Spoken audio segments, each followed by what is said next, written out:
ડીસાના ધારાસભ્યની રજૂઆતના પગલે બનાસ નદીમાં ચેકડેમ બનાવવાની કામગીરીનો પ્રારંભ થયો. તંત્ર દ્વારા સર્વેની કામગીરી હાથ ધરાઈ.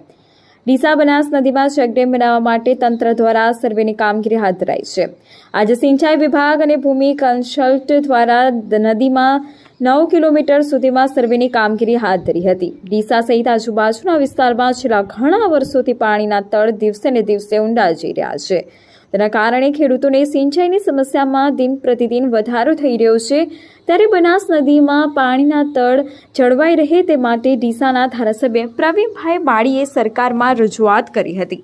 જેના ઉપાય માટે ધારાસભ્યએ ડીસા પાસે બનાસ નદીમાં ચેકડેમ બનાવવામાં આવે તો પાણીનો સંગ્રહ થાય અને તેમાંથી પાણીના તળ જળવાઈ રહેતા ખેડૂતોને સિંચાઈમાં પડતી તકલીફનો ઘટાડો થઈ શકે તેવી રજૂઆતના પગલે સરકારે હવે બનાસ નદી પર ચેકડેમ બનાવવા માટે સર્વેની કામગીરી હાથ ધરી છે. આજે સિંચાઈ વિભાગ અને ભૂમિ કન્સલ્ટ નામની એજન્સીની સંયુક્ત ટીમ બનાસ નદી પર પહોંચી સર્વેની કામગીરી શરૂ કરી છે. આ ટીમ આગામી 8 થી 10 દિવસ સુધી બનાસ નદીમાં 9 કિલોમીટર સુધીના વિસ્તારમાં સર્વે કરશે. જેમાં બનાસ નદીના બંને કાંઠાનો વિસ્તાર સોઇલ ટેસ્ટિંગ સહિત અલગ અલગ બાબતોની તપાસ કરવામાં આવશે અને સર્વે કર્યા બાદ તેનો રિપોર્ટ સરકાર રજૂ કરાશે.